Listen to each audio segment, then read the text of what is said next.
नमस्कार मित्रों।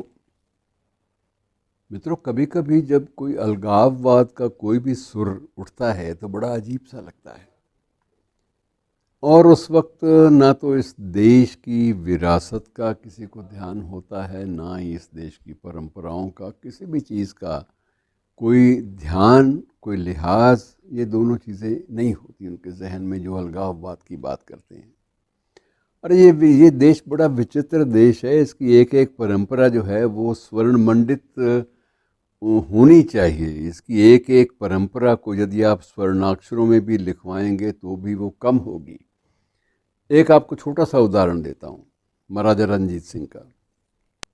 महाराजा रंजीत सिंह के पास जितना भी सोना था राजकोष में, उसका एक मुख्य भाग स्वर्ण मंदिर को उन्होंने अपनी आस्था के अनुसार उसको स्वर्ण मंडित, उसके गुंबदों को कराने के लिए लगा दिया।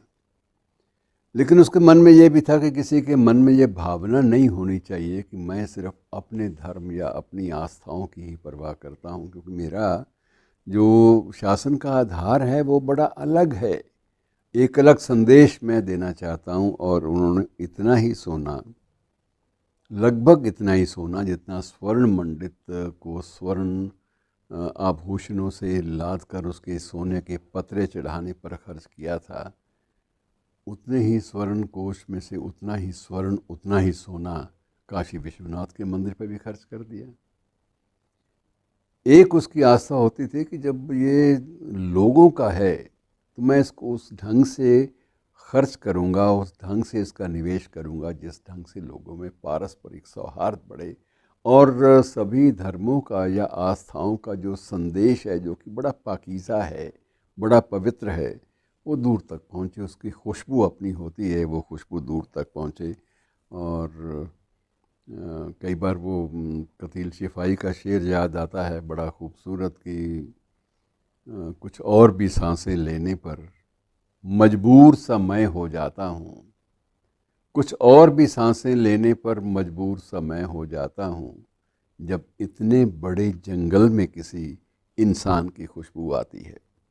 लेकिन कई बार तो ऐसा लगता है कि वो इंसान जिसकी खुशबू का ज़िक्र कतील शिफाई साहब ने किया था, वो इंसान तो अब किसी संग्रहालय में ही मिलेगा। अदरवाइज़ सामान्य ज़िंदगी में वैसे लोग बहुत कम हैं भी तो बहुत कम।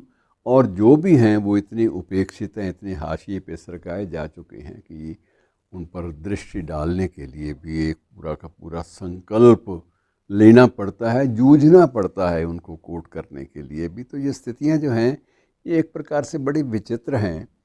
और कभी वक्त मिले तो इन बातों पर सोचिएगा कि ये चीज़ें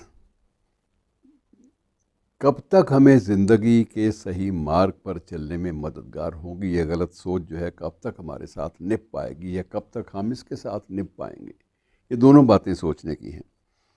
और उसके बाद एक बात और इसी संदर्भ में मैं आपको बताना चाहता हूँ। इतिहासविद इस बात की पुष्टि अब कर रहे हैं बड़े डरे डरे शब्दों में कि महाराजा रंजीत सिंह ने अपनी एक और इच्छा जाहिर की थी कि यदि असमय में किसी भी युद्ध में या बीमारी में उनका निधन हो जाता है तो वो एक बात और चाहते हैं कि जो कोहिनूर है ये जगन्नाथपुरी के मंदिर को दे दिया जाए। मतलब सोच बंदे की देखिए, मैं ये नहीं कहता कि उसका झुकाव मंदिरों की ओर था या उसका झुकाव गुरुद्वारों की ओर था।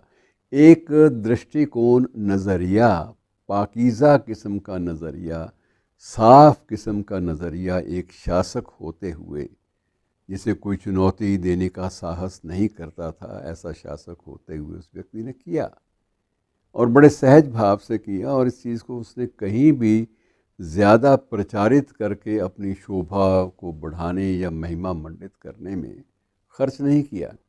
तो ये एक बहुत बड़ी बात होती है। और आज जब विशेष रूप से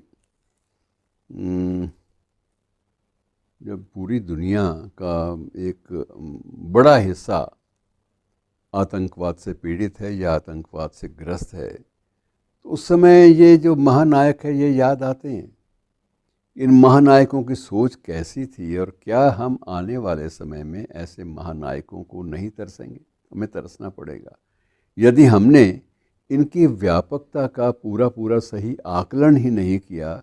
यदि हमने उनको समझने में भी ज़िद की, हठ किया कि हम अपने नज़रिए से इनको समझने की कोशिश करेंगे, हम पहले अपने सांचे तैयार करेंगे, उन सांचों में महाराजा रंजीत सिंह जैसी शख्सियतों को डालेंगे। अगर वो फिट होते हैं तो हम अपने मन माफिक, अपने सोच के मुताबिक हम इनकी प्रतिमाएं गढ़ देंगे।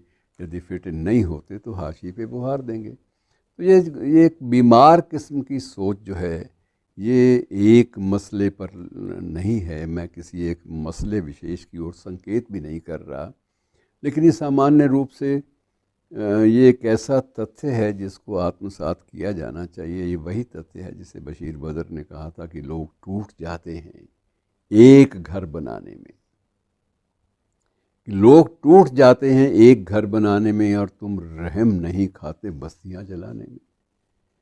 और अपना उसका सारी उम्र की कमाई से उसने जो एक मकान, एक आवास बनाया था, उसके दंगाइयों ने मेरठ में जला दिया।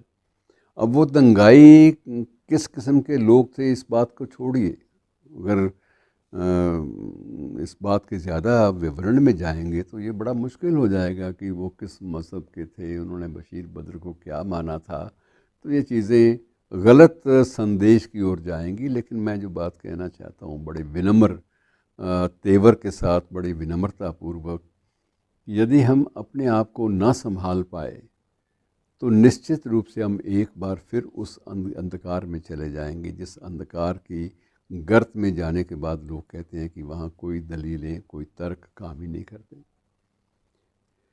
ब्रह्मांड की तलाश में हमने बिल्कुल सारा का सारा वैज्ञानिक परिप्रेक्ष्य में उसका मूल्यांकन भी कर लिया, काफ़ी हद तक शोध भी किया, कुछ एक निष्कर्षों तक पहुँचे भी।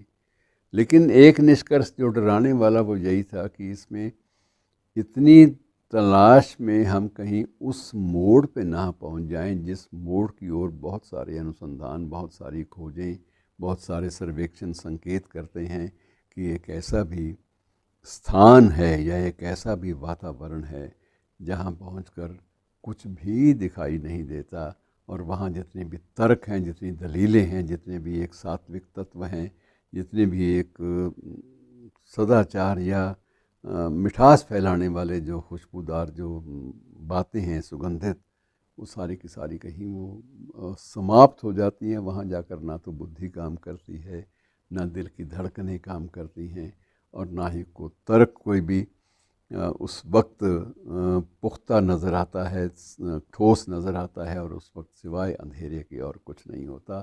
तो मित्रों, इस अंधेरे से बचना बहुत ज़रूरी है। जब भी हम किसी भी अज्ञानता के पृष्ठ को पढ़ते पढ़ते किसी वक्त भी हम ऐसी बात सोचें अलगाव की, आतंक की, या अपने आप को पूरी मानवता पर थोपने की अपने किसी विचार को, तो उस वक्त ये ज़रूर सोचें कि ये जो आस्थाएं हैं ये तो ख़त्म नहीं होंगी। कबीर तो ज़िंदा रहेंगे, जो आप चाहे कर लीजिए, तुलसीदास भी ज़िंदा रह जाएंगे, जो आप कर लीजिएगा। लेकिन ये ज़रूर है कि ये धारणाएं, अवधारणाएं, संदेश ये गर्त में चले गए तो हम कहीं नहीं रहेंगे। वो लोग तो रहेंगे, वो तो कालजयी बातें कह गए, वो फ़कीर लोग थे, उनकी तो फ़कीरी कायम रहेगी। लेकिन हम लोग जो न तो तुलसीदास हैं, ना कबीर हैं, और ना ही रहीम हैं, हम लोग कुछ भी नहीं हैं उन संतों के, उन फ़कीरों के, उन मुसव्विरों की परिकल्पना के अनुसार हम लोग कुछ भी नहीं, कहीं कहीं भी नहीं टिकते। लेकिन अगर हमारा रवैया यही रहा, हमारी सोच इतनी क्षुद्र रही, इतनी तंग रही, और बकौल आज़ाद गुलाटी साहब कि ज़हन इंसान की हदें गर इस तरह घटती गईं, कि ज़हन इंसान की हदें गर इस तरह घटती गईं, तो ज़मीं पर सरहदें ही सरहदें रह जाएंगी। तो मित्रों, ये सोच लीजिए, और जब भी ऐसी कोई गलत सोच की ओर कोई प्रेरित करे तो उसके बाद साथ साथ ज़रा थोड़ा सा अपने आप को संभाल लीजिए। शुक्रिया, धन्यवाद।